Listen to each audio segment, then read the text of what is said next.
So, I really enjoy Haikyuu. Controversial opinion, I know. Over the decades, there have been a wide array of sports portrayed in anime, from football to soccer to ping pong,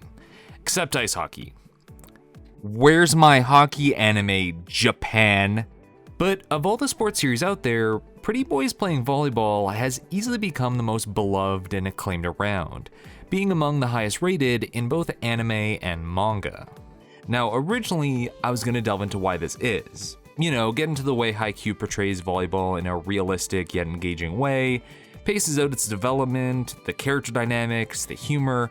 and end off on an emotional conclusion about how the series renewed my long-dead love of volleyball through the character arc of Tadashi Yamaguchi. It would have been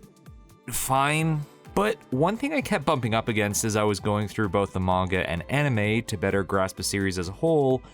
is how goddamn well the series has been adapted. Seriously, the Haikyuu anime is a masterclass on how to make a great anime adaptation, which is honestly something that's still a bit hit or miss. Ask anyone who's seen a manga series that they really love receive the anime treatment about how much they enjoyed it, and it's not unlikely that you'll see the life drain out of their eyes like my family when they're asked what I do for a living. Translating a manga to animation is always going to be a challenge because taking something made for panel-to-panel reading and putting it into an entirely different medium can make for a mess if not done well. This can range from deviating too far from the core of the source material, to being a poor one-to-one imitation with no creative spark,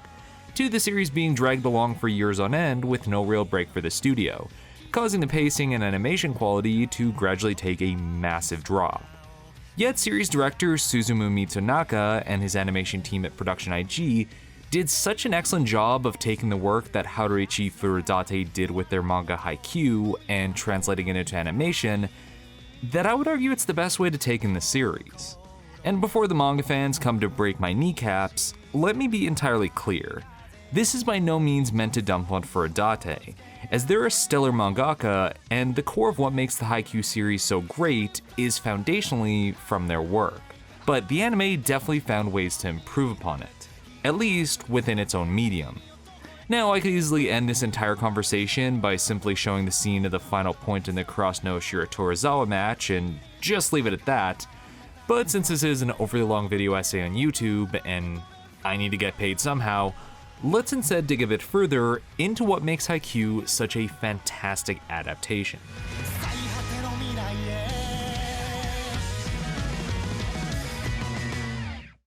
Now, the first thing that's worth noting when talking about this topic is that anime adaptations of manga are possibly the easiest type of adaptation to scrutinize by comparing the source material to the end result. Adaptations of literary works to film or comic books to television are between mediums so vastly different that extreme changes are nearly inevitable. But manga is created so close to anime culture that they start to bleed into each other, so any change is quite easy to notice, making it that much easier to split hairs over every single change, which is frankly what we're going to be doing a lot of for the next while. So either the animation studio has to make something that's stylistically quite different from the original, making constant observations of everything that changed almost moot, and refocus the inescapable conversations on how well it changed those elements and what value they might have brought,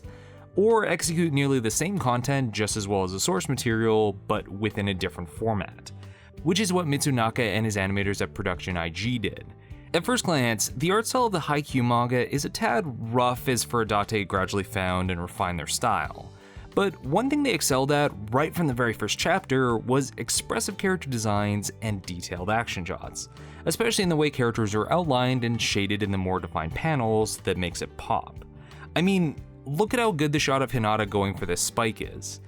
Even in still images, they're nevertheless able to convey the speed, impact, and trajectory of movement in a way that's incredibly striking. So in translating it, the animation team over at Production I.G really had their work cut out for them, because not only did they have to try to meet the level of Furudate's expressive and kinetic style in animation, but also try to maintain the level of detail to it, which is frankly a lot to ask for,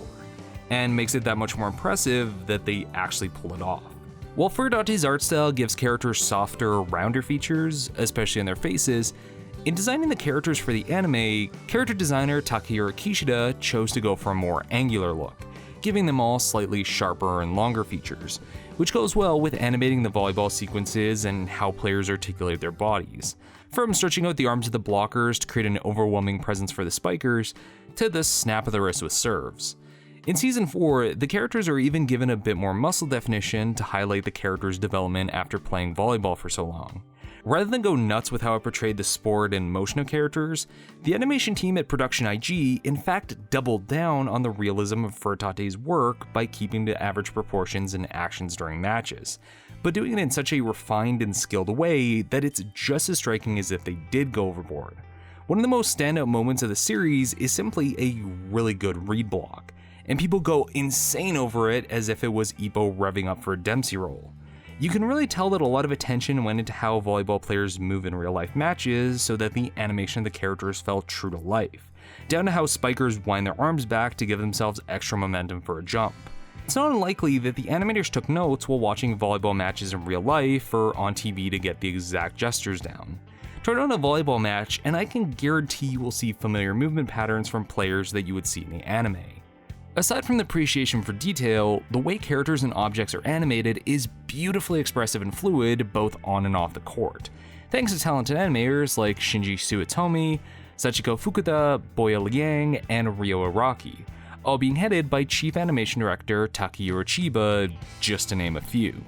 It's genuinely hard to look at some of the animation of the most basic motions, like someone getting up off the ground or receiving a serve, and not be blown away by how smooth and detailed it all looks. That doesn't mean the animation team only keeps to a realistic style and doesn't ever get creative with how they animate sequences though.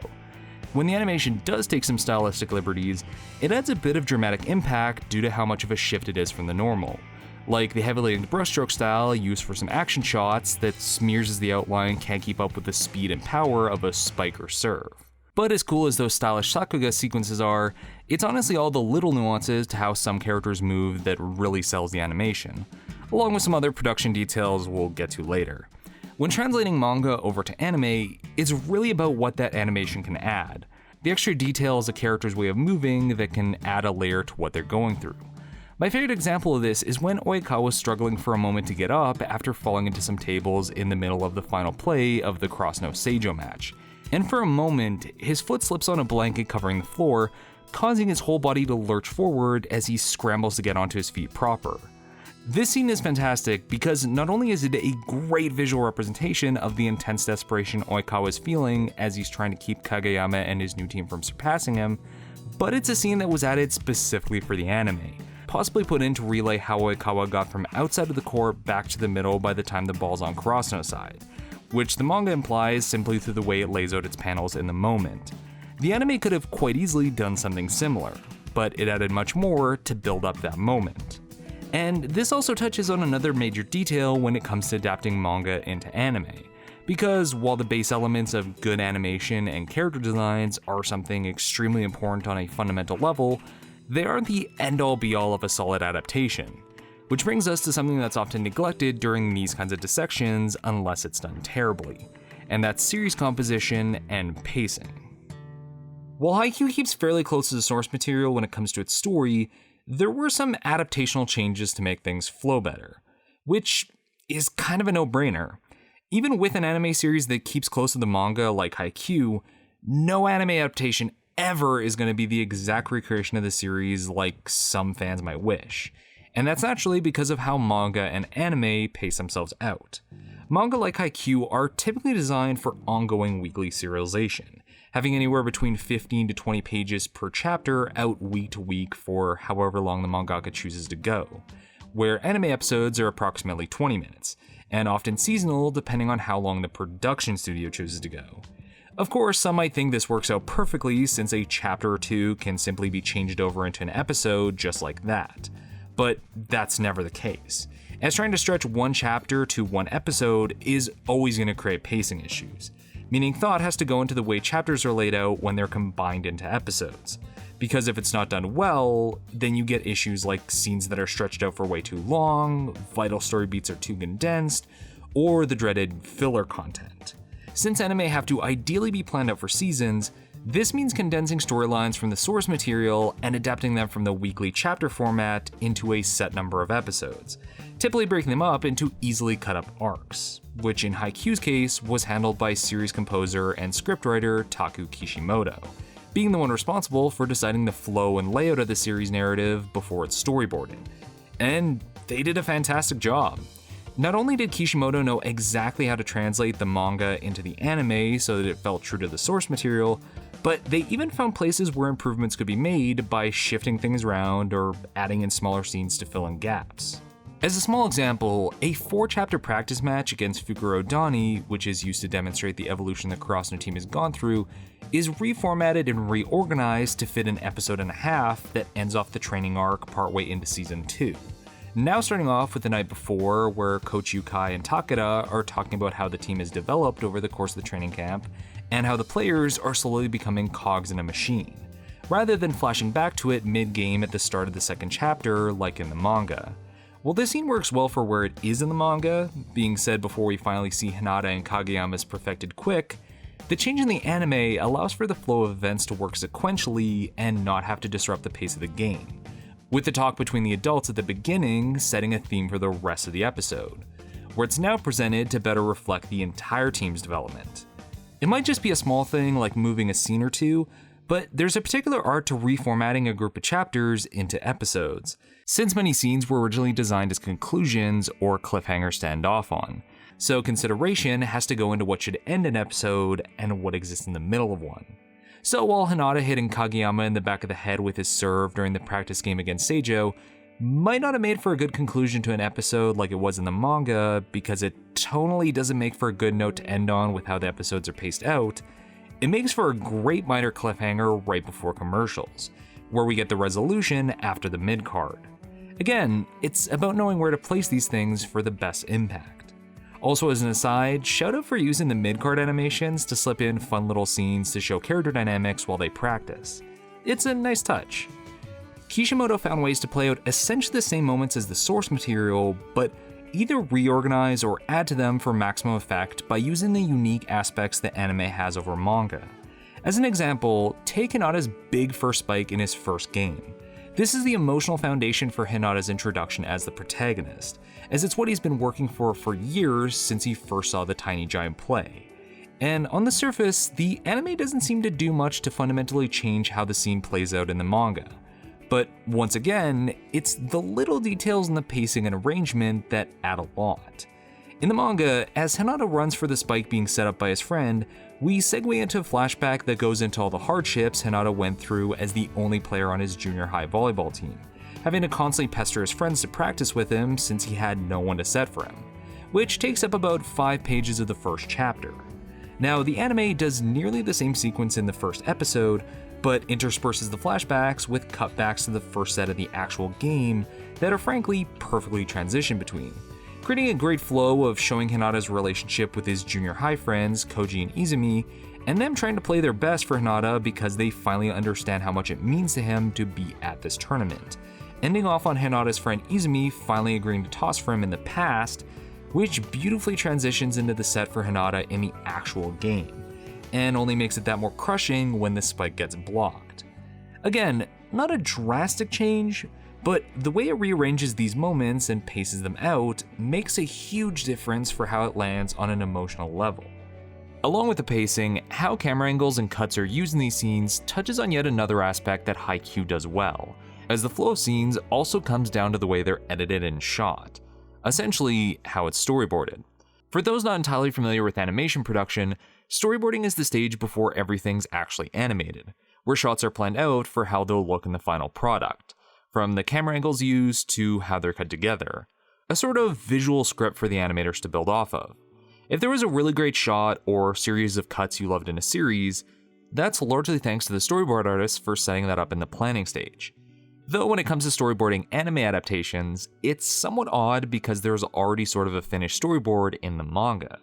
But as I said earlier, things do still have to be changed around regardless to work within the format. That's because details like cuts and shot composition in mangas are conveyed through the way panels are laid out and how the pages are organized, showing a snapshot of a scene and letting the reader fill in the gaps between panels. In Haikyuu's case, Furutate is incredibly talented at paneling their manga, knowing exactly how to create a flow for the way the reader's eyes go across the page, and takes in each panel so that they easily understand the action that's happening sequentially between them all. Like on this page, where Hinata's eyes are looking for an opening in Seijo's blockers, finding the best spot to aim for,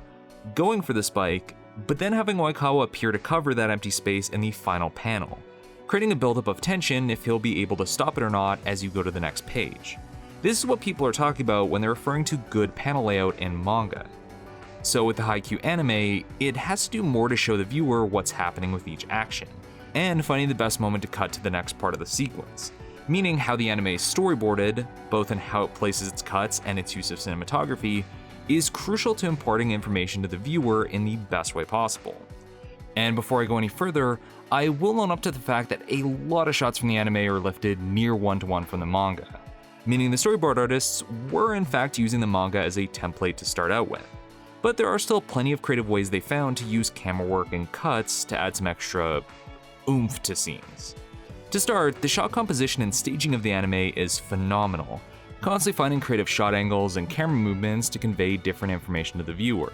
Despite there only being so many ways you can present a game of volleyball, there's plenty of dynamic angles used to frame scenes and plays, using every position around the court possible to impart different feelings like low position angles to add to the pressure of a taller player, or using the net itself to separate the frame down the middle to establish tension between two characters. As someone that loves cinematography, I can't help but appreciate how dynamic it all feels, and how the tiniest moves with the point of view influence the framing of it. Look at the opening shot of the Kitagawa First and Yukigoka Junior High match in the first episode,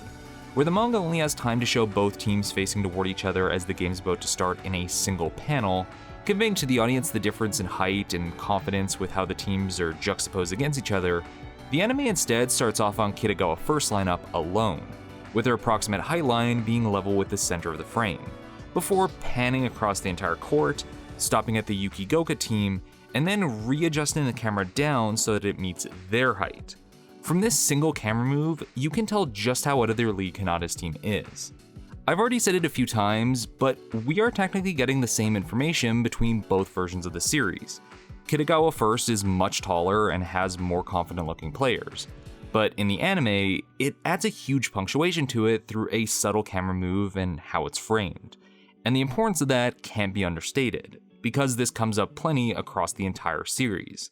Though I'm going to keep it to one example to keep this video from becoming 20 minutes of me pointing out cool cinematography tricks. Then there's the way scenes are cut. When it comes down to the editing, Haikyuu is actually quite well done, having a snappy yet smooth editing style that fits the speed and flow of the show itself, doing cuts like making insanely quick events come across in an instant by cutting a transition shot like a setter putting up a ball for a spiker, only showing the moment the setter touches the ball, and then smash cutting to the moment the spike happens, establishing how fast the play happened for those watching. Though the anime does allow for longer cuts when it needs to for dramatic scenes where it'll linger on for a moment. But if we're going to be talking about the editing in Haikyuu, we really need to be looking at the repeat cuts, which, if the name doesn't make it clear, is where the same action or scene is shown more than once in immediate repetition. Using repeat cuts for extra dramatic flair is something the storyboarders on Haikyuu really love to use, and frankly, I can't blame them. In terms of editing, it's an effective and subtle way to emphasize a single moment, especially with action shots. You see this used a lot in Haikyuu in particular when Hinata and Kageyama do their insane quick, because it's typically a highlight point in matches and draws a lot of attention. But the most effective place it's done is during the iconic block Tsukishima does against Ushiwaka, which is given 3 cuts showing the same event from multiple angles to heavily emphasize it, with the only audio during the sequence coming from the echo of the ball slamming to the floor. But we'll get to that detail in a second. When it comes to the edit, the use of repeat cuts adds a lot to the sequence. In this scene, you have a character that's had an overall indifference to volleyball up to this point finally achieve his moment in the game that gives him that rush of excitement that has led many others to fall in love with the sport. And it was blocking an ace who's known for being unblockable. This is a pivotal moment for this match and Suki as a character, so the anime gives it 3 giant exclamation points to punctuate the impact of it. Though, as I implied a second ago, it wasn't just the way it was edited that made Suki's one moment hit so hard. Cutting the music and audio down to the sound of the ball hitting the floor and the ambient noise of the stadium, thus setting up the contrast of having an explosion of music and screams once the impact of the block sets in is the cherry on top of it all. And that leads us to the final piece of this whole adaptation puzzle: the sound design. Of all the things I brought up, the fact that anime is an audio-visual medium is the strength that manga has the most trouble competing with as a solely visual one, and that comes across quite clearly in Haikyuu. Of course, this includes things like voice acting and Foley sound effect work like sneakers squeaking on the gym floor, which are all important for absorbing you into the atmosphere of the world, and I don't want to downplay that, but when talking about Haikyuu, the music in particular is what really elevates it to the next level.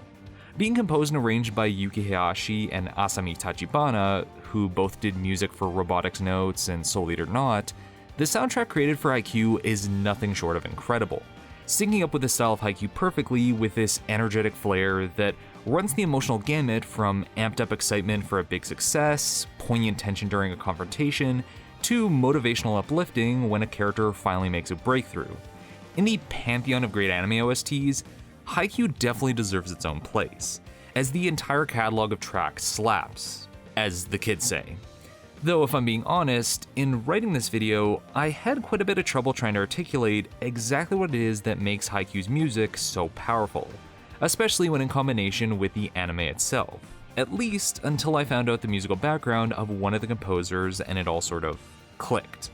You see, Yuki Hayashi originally learned how to compose when he decided to make the musical accompaniments for his own rhythmic gymnastic routines when he became frustrated that the music given to him didn't quite suit his performances. And ignoring how impressive it is that one of the most talented composers in the anime industry right now basically started off by just creating music for themselves in college, it makes perfect sense when you listen to his musical style in Haikyuu that that's where his background comes from. The fundamentals of his music started from wanting his compositions to resonate with his own movements, eventually creating tracks for other sports like figure skating and competitive ballroom dance, which translated beautifully to composing for sports anime like Haikyuu, perfectly fitting its tempo. The way Haikyuu's OST utilizes a wide array of instruments for whatever feeling it's trying to establish is outstanding.